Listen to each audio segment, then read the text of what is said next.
అందరికీ గృహలక్ష్మి the Telugu YouTuber ఛానల్కి స్వాగతం. 15 ఇయర్స్ తర్వాత నేను ఫ్లైట్ ఎక్కాను. సో ఆ ఫ్లైట్ జర్నీ ఎలా ఉంది, దానిలో ఎక్స్పీరియన్స్ ఏంటి, అక్కడ విశేషాలన్నీ కూడా నేను మీతోటి షేర్ చేసుకోబోతున్నాను. భూటాన్ ట్రిప్కి బాగ్డోగ్రా వరకు ఫ్లైట్లో వెళ్ళాం. సో ఇదేంటంటే కనెక్టింగ్ ఫ్లైట్ అనమాట. Bengaluru to Hyderabad and Hyderabad to Bagdogra. 15 years తర్వాత వెళ్ళడం కాబట్టి కొద్దిగా నర్వస్గా ఉన్నాను. ఎలా ఉంటుందో ఏంటో, ఎక్కడ ఎవరిని ఏం అడగాలో, ఇలాంటివన్నీ కూడా చాలా రకరకాలైన క్వశ్చన్స్ ఉన్నాయి. కానీ అక్కడికి వెళ్ళిన తర్వాత నాకు అర్థమైంది ఏంటంటే, బేసిక్ నాలెడ్జ్ ఫ్లైట్ల మీద, ఎయిర్పోర్ట్ మీద లేని వాళ్ళు కూడా ఈజీగా సోలో ట్రావెల్ చేయగలరు. ఎందుకంటే ఎయిర్పోర్ట్లో స్టాఫ్ మనకి అంత బాగా సహకరిస్తారు కాబట్టి. సో హ్యాపీగా ఎక్కి కూర్చునేసాను. కూర్చున్న తర్వాత కిటికీలోంచి ఆత్రంగా ఏం జరుగుతుంది బయట అని చూస్తూ ఉన్నాను. సో మనం అక్కడ ఎయిర్పోర్ట్లో మనం లగేజ్ అంతా పెట్టేస్తాం కదా. సో ఆ లగేజ్ అంతా కూడా క్యారియర్స్ ద్వారా తీసుకొచ్చి మన ఫ్లైట్లో పెట్టేస్తారు. నేను బెంగళూరు నుంచి హైదరాబాద్కి వెళ్ళి అక్కడ నుంచి బాగ్డోగ్రాకి ఇంకొక ఫ్లైట్లో వెళ్ళాను. బట్ ఎయిర్లైన్స్ అయితే మాత్రం సేమ్ ఇండిగోనే కాబట్టి నా లగేజ్ అంతా కూడా వాళ్ళే తీసుకొచ్చారు. నేను చేతిలో పట్టుకున్న లగేజ్ కాకుండా మామూలుగా మనం పెట్టేస్తాం కదా చెక్ ఇన్ లగేజ్, అదైతే వాళ్ళే తీసుకొచ్చేస్తారు. వేరే ఫ్లైట్ కనుక, అంటే వేరే సర్వీస్ ఫ్లైట్ కనుక అయితే మనం దాన్ని కూడా తీసుకొని వచ్చుకొని పెట్టుకొని తర్వాత మళ్ళీ as usual normal checking process అంతా చేసుకోవాల్సి ఉంటుంది. హాయిగా విండో సీట్ తీసుకున్నాను. దానికోసం ఎక్స్ట్రాగా పే చేసాము, సమ్ 400 ఏమో పే చేసాము. సో ఎక్కి కూర్చున్న తర్వాత అలా జుమ్ అంటూ ఫ్లైట్ స్టార్ట్ అయింది. కాకపోతే బయటంతా కూడా ఆ కిటికీలోంచి చూస్తూ ఉంటే చాలా బ్యూటిఫుల్గా ఉండింది. పెద్ద ఎయిర్పోర్టు, ఎన్ని ఏకర్స్ అనేది నాకు తెలీదు, బట్ చాలా పెద్దది, స్పేషియస్గా ఉంది. అన్ని ఎయిర్పోర్ట్స్ ఎలా ఉంటాయో లేవో కూడా నాకు తెలీదు. చాలా స్పేషియస్గా ఉంది. అలా అది టేక్ ఆఫ్ అవుతూ ఉంటే స్లోగా వెళ్తూ ఉంది. అసలు ఆ ఫీల్ డిఫరెంట్గా ఉంటుంది. మనకు కొంచెం స్టార్టింగ్లో అలా అలా అలా అలా ఉంటుందన్నమాట. తర్వాత అది టేక్ ఆఫ్ అయ్యేటప్పుడు మాత్రం అద్భుతంగా ఉంటుంది. పెద్ద పెద్ద విమానపు రెక్కలు ఇవన్నీ చూస్తూ ఉంటే భలే అనిపిస్తుంది. పొద్దున్నే కదా, మైండ్ బాడీ అంతా ఫ్రెష్గా ఉంది కాబట్టి ఇంకా హ్యాపీగా ఉంది. ఇక్కడ క్యాబిన్ లగేజ్ వచ్చి 7 kgs మాత్రమే తీసుకోపోవాలి. అంటే క్యాబిన్ లగేజ్ అంటే మనం ఏరోప్లేన్ లోపల పెట్టుకునేది అనమాట. అంటే మనం కూర్చుంటాం కదా సీటు, అక్కడ పెట్టుకునేది. అండ్ చెక్ ఇన్ లగేజ్ వచ్చి 15 kgs అలౌ చేస్తారు. అది వెనక పెట్టుకుంటారనమాట. మనకు సంబంధం ఉండదు. అది మనం చెక్ ఇన్ అంతా చేసిన తర్వాత ఆటోమేటిక్గా ఆ లగేజ్ని వాళ్ళే స్టాఫే సర్దేసుకుంటారనమాట. మన చేతుల్లో ఉండేదైతే మాత్రం 7 kgs ఉండాలి. చాలా ఇయర్స్ తర్వాత వెళ్ళడం కాబట్టి ఫస్ట్ నర్వస్గా ఉంది అని చెప్పాను కదా, అందుకని నేను మిగతాది ఏది షూట్ చేయలేకపోయాను. బట్ ఏంటంటే ఇటు మనం ఎంటర్ అవ్వగానే, ఎయిర్పోర్ట్లోకి ఎంటర్ అవ్వగానే మొత్తం మీకు తెలిసిపోతుంది. ఎందుకంటే అక్కడక్కడ బోర్డ్స్ పెట్టేసి ఉంటారు. ఒకవేళ మీకు తెలియలేదు అంటే ఏ సర్వీస్ వాళ్ళనంటే, ఏ ఏరోప్లేన్ వాళ్ళనంటే, ఏ కంపెనీ వాళ్ళనైనా కానీ మీరు అడిగితే వాళ్ళే అసిస్ట్ చేస్తారు. పలానాది టికెట్ చూసి మీరు ఇక్కడికి వెళ్ళండి, అక్కడికి వెళ్ళండి అని చెప్పేస్తారు. సో అస్సలు భయపడాల్సిన అవసరం ఉండదన్నమాట. మీకు ఏ చిన్న విషయం తెలియకపోయినా వాళ్ళని అడిగితే వెంటనే మీకు వాళ్ళు హెల్ప్ చేస్తారు. సో ఈజీగా వెళ్ళిపోవచ్చు. అస్సలు భయపడాల్సిన అవసరం అయితే ఉండదు. కాకపోతే మనము ముందుగానే మనం డీజీ యాత్ర అని ఒకటి ఉంటుంది. ఆ యాప్ ద్వారా మనం కనుక అన్ని వెరిఫికేషన్స్ అవన్నీ చేంజ్ చేసుకుంటే అక్కడికి వెళ్ళిన తర్వాత ఈజీగా వెళ్ళిపోవచ్చు అనమాట. అంటే ఎక్కువసేపు క్యూలో ఉండడం అవన్నీ చేసుకోకుండా ఫేస్ రికగ్నిషన్ చేస్తుంది. సో అట్లా లోపలికి వెళ్ళిపోయేసి మన బ్యాగ్స్ అవన్నీ కూడా చెక్ ఇన్ చేసేసుకొని వెళ్ళిపోవచ్చు. లేదంటే అది ఇంకొద్దిగా ప్రాసెస్ పడుతుంది. ఇప్పుడు మీరు ఇక్కడ చూస్తున్నారు కదా, ఇదే లగేజ్లు పెట్టుకునే ఆ చిన్న ట్రక్ అంటారో, వ్యాన్ అంటారో, ఏమంటారో తెలీదు. సో ఇక్కడ నేను హైదరాబాద్లో దిగేశాను. ఇప్పుడు 1 hour 20 minutes పట్టింది నాకు. సో అక్కడ దిగేసిన తర్వాత ఆటోమేటిక్గా సేమ్ ఇండిగోనే కాబట్టి నేను వెళ్ళింది. వాళ్ళే ఇంకొక నా టైమింగ్ ఇదంతా దాని మీద వేసేసి ఉంటారు, అంటే బాగ్డోగ్రాకి వెళ్ళేది. సో అందుకని వాళ్ళు ఆ ఫ్లైట్లో పెట్టేశారు. లేదు ఇంకొక దానికైతే మనం మామూలుగా యాజ్ యూజువల్ ప్రాసెస్, మనం దిగేసిన తర్వాత మన లగేజ్ అంతా తీసుకొచ్చి మళ్ళీ ఇంకొక దానికి చెక్ ఇన్ చేసుకొని అట్లా వెళ్ళాల్సి ఉంటుంది. నేను దిగేసి మళ్ళీ ఎయిర్పోర్ట్ లోపలికి వెళ్ళి బాగ్డోగ్రా ఫ్లైట్ ఎక్కడుందో ఆ గేట్ నుంచి మళ్ళీ ఫ్లైట్ ఎక్కాను. సేమ్ నంబర్ ఉన్న ఫ్లైట్ అయితే మనం చేంజ్ అవ్వాల్సిన అవసరం లేదు. సో ఇది మళ్ళీ నేను ఫ్లైట్లో అంటే బాగ్డోగ్రాకి వెళ్ళే ఫ్లైట్లో కూర్చున్నప్పుడు తీసిన వీడియో. లోపలంతా కూడా మనకి ఎట్లా ఉంటుందంటే ఒక ఓల్వో బస్లో ఎలా ఉంటుందో అలాగే ఉంటుంది, ఏం మార్పు ఉండదు. బట్ ఆ ఫీల్ అయితే మాత్రం డిఫరెంట్గా ఉంటుంది. ఇదండి ఇలాగే స్టార్టింగ్ స్లోగా వెళ్తుంది.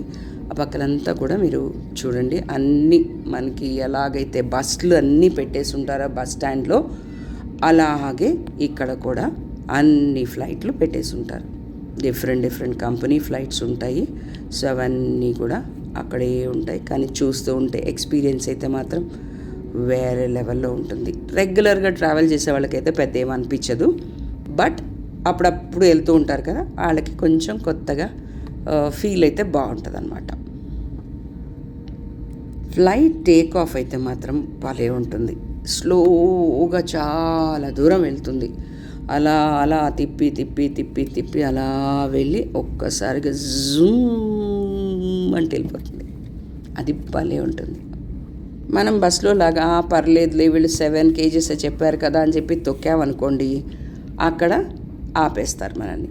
సో ఆపేసి లేదంటే వేరే చిన్న బ్యాగ్స్లో పెట్టుకోమని చెప్పి లేదంటే ఫైన్ వేసి ఇలాంటివన్నీ చెప్తారు. సో అదంతా ప్రాబ్లం ఎందుకు, హాయిగా మనం వాళ్ళు ఎంత చెప్పారో అంత క్యారీ చేస్తే బెటర్ కదా. అండ్ లగేజ్ పరంగా ఏంటంటే పెప్పర్ స్ప్రేలు కానీ ఫ్లేమబుల్ ఆబ్జెక్ట్స్ కానీ అట్లాంటివి ఏమి ఎత్తుకెళ్ళకుండా ఉండాలి. ఏదైనా కూడా ఎక్స్ప్లోసివ్స్ అట్లాంటివి తీసుకెళ్ళకూడదు. లైటర్లు, మ్యాచ్ బాక్సులు, కత్తులు, కటార్లు ఇలాంటివి ఏమీ తీసుకెళ్ళకూడదు. ఫుడ్ అయితే మాత్రం తీసుకెళ్ళొచ్చు. అది మనం ఫుడ్ అయితే మన క్యాబిన్ లగేజ్లో పెట్టుకోవచ్చు అనమాట.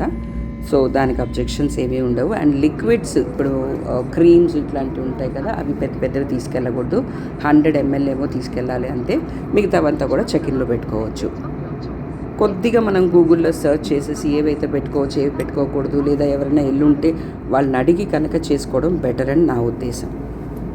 నేను నా పవర్ బ్యాంక్ని చెకిన్ లగేజ్లో పెట్టాను. సో వాళ్ళు మళ్ళీ మొత్తం తీయించి మళ్ళీ నా హ్యాండ్ లగేజ్లో పెట్టుకోమని చెప్పి పంపించారనమాట. సో అలా డిలేస్ ఉండకుండా ఉంటాయి కాబట్టి it's better to know early. తర్వాత ఫ్లైట్లో ఏమైనా కొనుక్కోవాలంటే కొనుక్కోవచ్చు. మనకు చిన్న పేపర్స్ పెట్టేసి ఉంటారు మన సీట్లో, అవి చూసి మనం కొనుక్కోవచ్చు. లేదంటే ఆన్లైన్లో ముందుగానే మనము ఫుడ్ ఆర్డర్ చేసుకోవచ్చు అనమాట. అది వాళ్ళు మనకు తీసుకొచ్చేస్తారు. బట్ ఫ్లైట్లో అన్నీ కాస్టే ఉంటాయి. ఎందుకంటే చాలా పారామీటర్స్ ఉంటాయి కాబట్టి అది కాస్టే ఉంటుంది యాక్చువల్గా. కాకపోతే మీరు క్యారీ చేసి తీసుకెళ్తే బెటర్ ఏమో. ఎక్స్పీరియన్స్ కావాలి అనుకుంటే మాత్రం అక్కడ తీసుకోవచ్చు. నేనైతే సాయంత్రం నాకు డెఫినెట్గా కాఫీ కావాలి. సో అందుకని మాత్రం ఒక్కసారి కాఫీ ఆర్డర్ ఇచ్చుకున్నాను. 200 ఎంతో చెప్పారు. బట్ నేను అసలు అనుకోలేదు, పర్లేదులే తీసేసుకుందాం అనుకున్నాను. ఆకాశంలో కాఫీ తాగుతూ హ్యాపీగా ట్రావెల్ చేసిన ఫీల్ అయితే మాత్రం అలాగే మదిలో ఉండిపోయింది. ఇదేం పెద్ద గొప్ప విషయమా అనుకోకండి. నాకు చాలా ఇయర్స్ తర్వాత వెళ్ళాను కాబట్టి నాకు కొంచెం అలా తాగాలి అనిపించింది. అండ్ మోరోవర్ కాఫీ నాకు కొంచెం ఇష్టం కాబట్టి అలా తాగేశాను అనమాట. ఇదండి ఇక్కడ మీరు చూస్తున్నారు కదా ఎంత బ్యూటిఫుల్గా ఉంటుందంటే, మీరు కనుక ఇట్లా నేచర్ని చూడాలి, ఫస్ట్ టైం వెళ్తున్నాం లేదా సెకండ్ టైం వెళ్తున్నాం అట్లా అనుకుంటే మాత్రం విండో సీట్ని పోతే పోయింది 400 రూపాయలు ఎంతో. అంటే ఇట్ డిపెండ్స్ ఆన్ ఫ్లైట్ కూడా మళ్ళీ. సో ఆ ఛార్జెస్ ఏవో ఉంటాయి, అవి బుక్ చేసుకొని ఆనందంగా బయట చూసుకుంటూ జాలీగా వచ్చేయచ్చు. సూర్యుడు కానీ మబ్బులు కానీ ఇవన్నీ కూడా భలే ఉంటాయన్నమాట. అసలు చాలా చాలా బాగుంటుంది. ఒకసారి ఎక్స్పీరియన్స్ చేయొచ్చు ఫ్లైట్ అయితే మాత్రం. అదేం పెద్ద కాస్ట్ ఎక్కువైతే ఉండవు. ముందుగానే బుక్ చేసుకుంటే కొంచెం తక్కువే ఉంటాయి. సో అలా బుక్ చేసుకొని వెళ్ళి రావచ్చు. ఫ్లైట్లో ఎక్కిన తర్వాత అది టేక్ ఆఫ్ అయ్యేటప్పుడు ఆఫ్ చేసేయమంటారు ఫోన్స్ ఆఫ్ చేసేసుకోవాలి.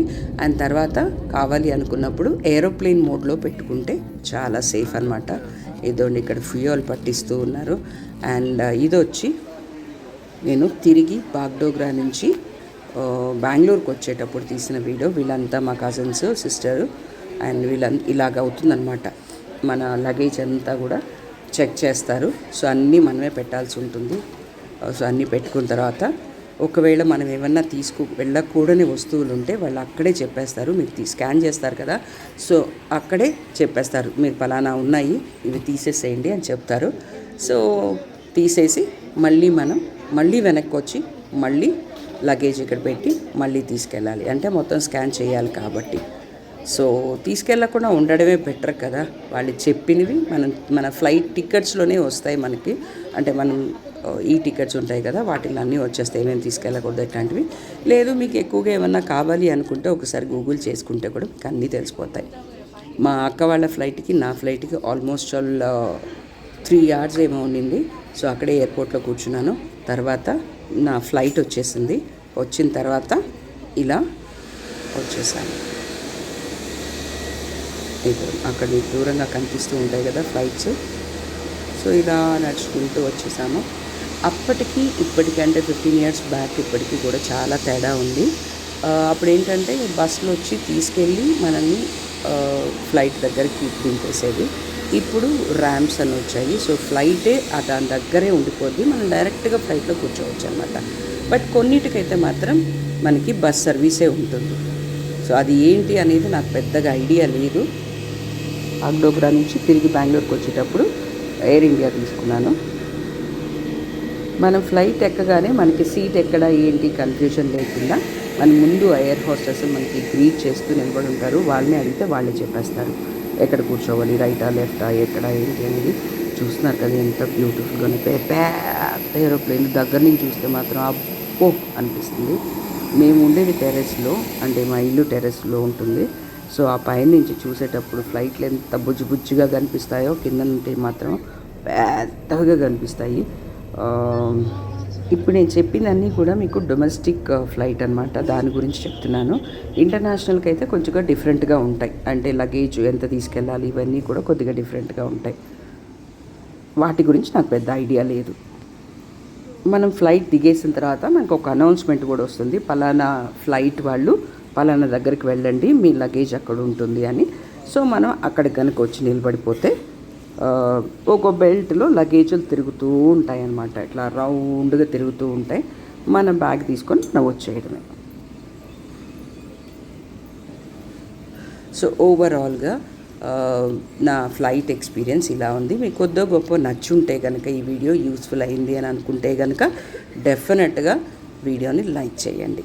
అండ్ ఇది చూస్తున్నారు కదా, ఇదే బెల్ట్ నేను చెప్పింది. ఇలా మూవ్ అవుతూ ఉంటాయి లగేజ్లు, దీని మీద పెట్టేసి ఉంటారు సూట్ కేసులు అవంతా కూడా.